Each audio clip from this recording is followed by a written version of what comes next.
We just lost another child. Brandy Vila from Texas City, Texas. She took her life on November 29th, 2016. And Brandy, she had aspirations. Brandy wanted to be a veterinarian, and she had her whole life ahead of her. But children bullied her and cyberbullied her about her weight. She couldn't take it anymore. She killed herself. This type of bullying and teasing is extraordinarily common towards people who struggle with obesity. Obesity is the single most common reason that children are teased on the playground. It's getting worse. We have an epidemic of childhood obesity. 40 years ago, it was 1 out of 20. Today, it's 1 out of 6 children. 1 out of 6. Think about that. 1 out of 6 of our children, our precious children, are suffering from obesity in this country. Not only do they get harassed and teased, they feel badly about their bodies. They internalize this. They feel shame about their body.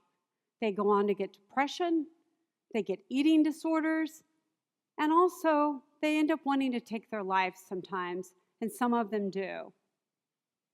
But as if that were enough, these children, they don't breathe well, they don't move very well, and on top of it, they also don't sleep at night very well, and they have chronic pain. And diseases that were once thought to be adult diseases, like type 2 diabetes, liver disease, sleep apnea, up to 30 other diseases these children are getting. Enough is enough. We have to do better for our children. So what's caused this? 40 years ago, there weren't many people that were struggling with obesity. Over the past 40 years, have our genes changed? No. What's changed is our lifestyle. It's really dramatically changed. We're eating larger portions. We're eating out more, inexpensive, cheap food. We're drinking sugar-sweetened beverages. We're sitting around all the time because TV and screens are so persuasive. We can't get out anymore. And also, now we're staying up late to watch these screens, and we're not getting the rest. And all these things accumulate to cause weight gain.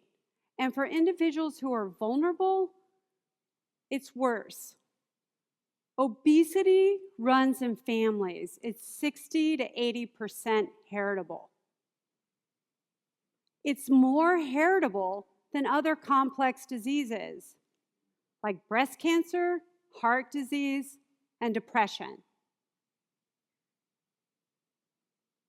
You put someone who has these genes in a permissive environment like we have, where there's food all the time, and you put them in an environment where you have all these compelling messages to sit, they develop obesity. These genetics, it affects their metabolism, their physiology, it affects their brain. They have more cravings, they have a harder time stopping eating once they get started. Now, in a period of famine, there wasn't obesity. And these individuals, they would be our survivors. But today, it's a genetic liability. It's similar to skin cancer. People who are fair-skinned They get the rough end of the deal, right? They have to wear sunscreen, and some people can't get into the sun at all. So we have to be able to provide care for these children that have this liability.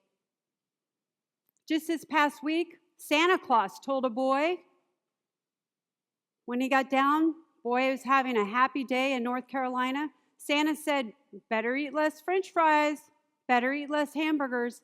That boy went to bed crying that night. Now, is that okay? No, it's not okay. There is so much weight bias and stigma. Obesity is treated like it's a moral failure. The person, they don't have self-control. It's not about that. It's about a disease. These kids need to be treated seriously. So what about intervention? We know for diseases, earlier intervention is better. So I want you to think about a child, they're 8 years old, and they just now meet criteria for obesity. You know how much weight that child would need to lose in a year to become normal weight, in the normal weight range? 4 pounds. How many of you have ever lost 4 pounds?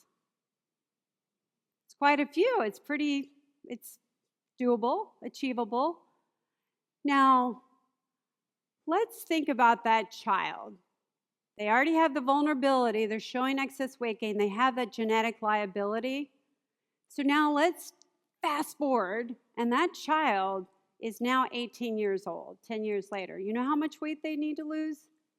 65 pounds. How many of you have lost 65 pounds? A couple. How many of you know someone who's lost 65 pounds? Not that many, right? It's a lot harder. So I'd like you to visualize 4 pounds versus 65 pounds. And that kind of gives you a sense about why it's so critical to intervene with these children early.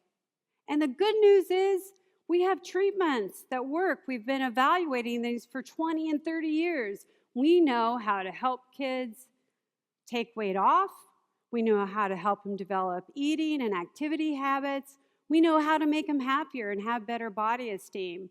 But children are not getting these treatments. There's a big treatment gap. But I want to share with you a little bit about some children that we treated in the context of a clinical trial.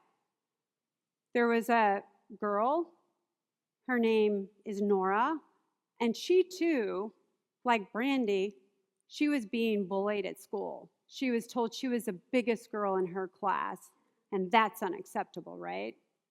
And she went to go get some clothes at a store, and she tried these clothes on. Well, guess what? She couldn't fit into any of the clothes. She had to get such big sizes that the sleeves were hanging long, and she just broke into tears, and she started sobbing. Well, her mom said, I need to get her to treatment. Mom goes to the pediatrician. Pediatrician says, don't worry about it. You'll grow out of it. Well, we already know that's not going to happen because 80% of kids actually don't grow out of their obesity. But the pediatrician doesn't know that. But mom knows, I've already got her in 6 hours of physical activity a week. She's on this sports team. What is going on? And fortunately, we had a clinical trial. So mom brings her in. We do a very individualized, the treatment that works. It's a family-based, behavioral, multi-component treatment. We have the family engineer healthy habits. What we found out for mom is that she was juggling, trying to get her to her sports teams, and they were eating foods on the fly. They're eating a lot of fast food.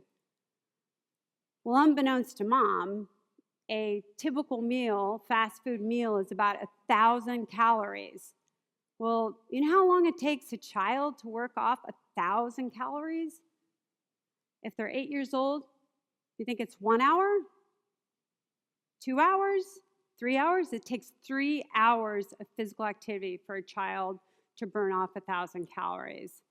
And that's already more than half of what they should be having for that day. So you can see how these repeated caloric overexposures can easily mount up.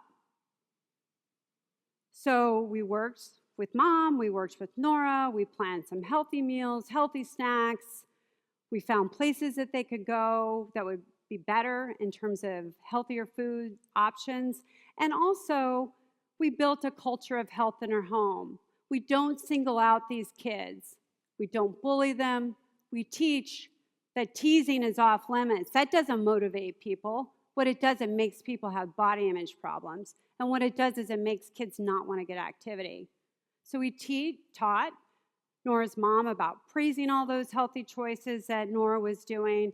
And also, the great thing is that we were able to get Nora's older brother on board and the sister on board. They didn't know Nora was being bullied like that. They didn't know how sad she was feeling. So they became really support advocates. And also, Nora's mom and Nora, they went to school. We categorize foods and activities into green, yellow, red. Green foods are go foods, green activities are go activities, and red foods are sedentary behavior and unhealthy foods, and those are stop and think. So what they did is they took the cafeteria and they put the traffic light all over, and when there were green foods, they got the green go-ahead sign. And so what was great for Nora, all her peers could start joining in with this. And then we also planned great play dates for her. Nora didn't feel like she had friends. She wasn't really being accepted on her sports team. She was certainly working a lot harder than everybody else. She was breathing harder. So the great thing is the mom planned play dates, and Nora got so excited because she had really fun things to do. And now today, Nora is a 15-year-old girl, young woman, who's actually in a very healthy weight range. And best of all, Nora's happy and she's healthy, and she is modeling for other children how small changes can have a big impact. This is Tanya. She went at age 8 into her pediatrician. Mom was concerned. She's gaining weight. Pediatrician says, well, we'll just monitor it. You'll be okay. Well, age 14 shows up. Pediatrician's concerned her blood sugars are out of control. Tanya sadly had type 2 diabetes. And what we know about children with type 2 diabetes, and again, children with type 2 diabetes, 20 years ago there was no children with type 2 diabetes. Today, it's becoming an epidemic because of childhood obesity. These children, within 5 years, they have cardiac disease, they have kidney disease, and the problem is that the diabetes is even more aggressive than what we see with adults. So they're on insulin 3 to 4 times faster. These kids are taking shots. And do you know, by 10 years, there are children in this country who have type 2 diabetes, who have lost their vision, and they've had amputations from type 2 diabetes. So these children are going into young adulthood managing chronic diseases while other kids are entering adulthood, getting to go to college, getting to get a job, getting married. This is unacceptable. It's not okay. We can't allow this. So what are we going to do? It seems easy, right? Got a treatment, it works, it's been shown, numerous labs around the country. You just go to the doctor, you have a disease, and you get treatment, right? You have cancer in childhood, you get treatment. You have a vision problem, you get glasses. Well, if you have obesity, you either get handed a brochure and told, eat less, exercise more, or you get told, you know what, it'll be okay because you're going to grow out of it. And that doesn't work. Those little bitty interventions, they don't work. Kids gain weight or they don't change their weight. So what we did, we thought, well, we can't get the insurers to cover it. What are we going to do? So we held a meeting. There was a group of us through the Obesity Society, the American Academy of Pediatrics. We got together. We all got together. We got policymakers. We got payers. We got private payers. We got public payers. we got clinicians, we got scientists, we got a mother and a child who've been through no treatments and a lot of bullying for their child. And we all got together and said, what do we need to do? These children are invisible. Nobody's helping them. What do we need to do? Well, first off, they need care from a pediatrician and someone who's a specialist to help them develop these healthy habits, sustain these healthy habits, create a safe zone so that they can push back these outside forces. So they need the pediatrician, they need the behavioral interventionist. And you know what? When we do that, we know that people who have health behavior problems, if you give them access to care and you cover their care, they do well. So that's what we need to do for childhood obesity. So what I'm asking you to do is I'm asking you to go to your legislators. Tell them about the problem of childhood obesity in this country. Tell them why you're concerned about our children. Use your voice. I'm also asking you, go to your insurer. The government has mandated that these kids should get care. There's enough evidence. We know it's a disease. They're not getting care. Why are they not paying for treatment? Great thing is they'll get return on investment. We can treat the child. We can help them with their weight. They feel better. They're happy. We can help mom or dad or any caregiver. Usually obesity runs in families. Help them lose 10% of their body weight, which is associated with cost savings and improves health. We can do that. And we actually have data to show that we can help the other kids in the family. We can prevent further weight gain, and we can actually help those other kids who are at high risk. So that's pretty good bang for your buck, right?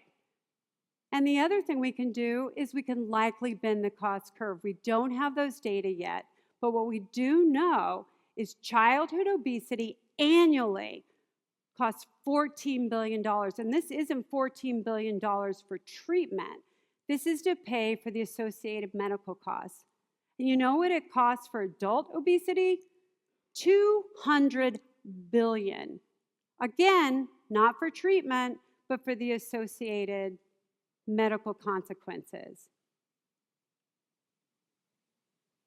14 billion, 200 billion. But we can't get these kids care. It just doesn't make sense, does it?